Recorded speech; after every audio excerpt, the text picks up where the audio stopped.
The Thompson family gathered in the grand living room of their late patriarch, William Thompson, an 82-year-old retired veteran and businessman. The air was thick with anticipation, mixed with grief. The family had just returned from William's funeral, and now they were all waiting for the reading of his will. William had lived a long, successful life, raising 4 children and building a legacy that spanned generations. He was respected, admired, and known for his unwavering discipline. But what none of them knew was that he had been keeping a deep, life-changing secret. As the lawyer cleared his throat and opened the sealed document, William's children, David, Margaret, Thomas, and Elaine, sat forward, expecting to hear the usual: the house, the savings, the inheritance. But the moment the lawyer began reading, the entire family froze. "My dearest family," the letter began in William's own words, "if you're hearing this, it means I am gone. And while I've left behind the wealth I accumulated over my lifetime, my final wish is not about money. It is about something far more valuable: truth." Murmurs spread across the room. David, the eldest son, exchanged glances with his siblings. "What truth?" The lawyer continued reading.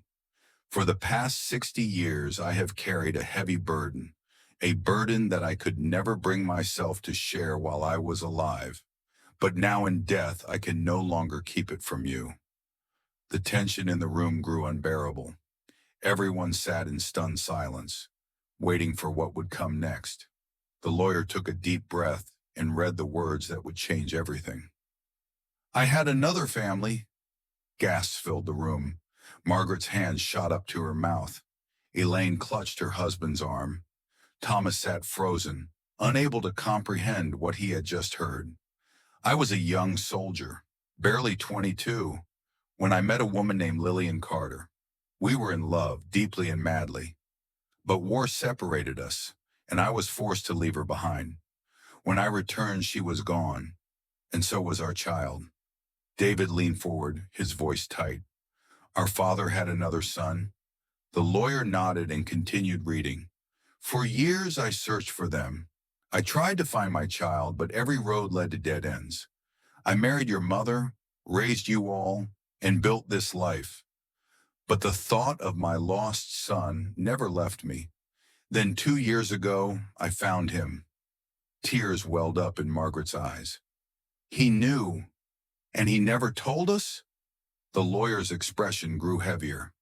"And now, in my passing, I want to right my wrongs. In my will, I have made provisions for all of you to meet him. His name is James Carter, and he is your brother." The room fell into complete shock. "Wait, what?" Thomas whispered. Then the front door creaked open.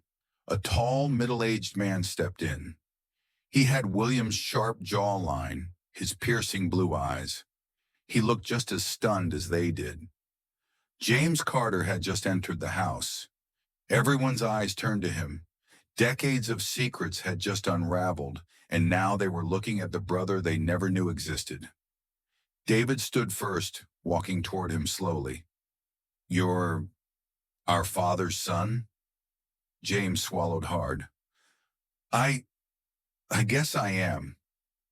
For a moment there was silence. Then Margaret let out a shaky breath. "Dad wanted us to meet him. He wanted us to be family." And just like that, William Thompson's last wish had forever changed their lives. Because sometimes the most shocking truths are the ones we never see coming. If this story left you speechless, don't forget to like, share, and subscribe for more jaw-dropping real-life lessons.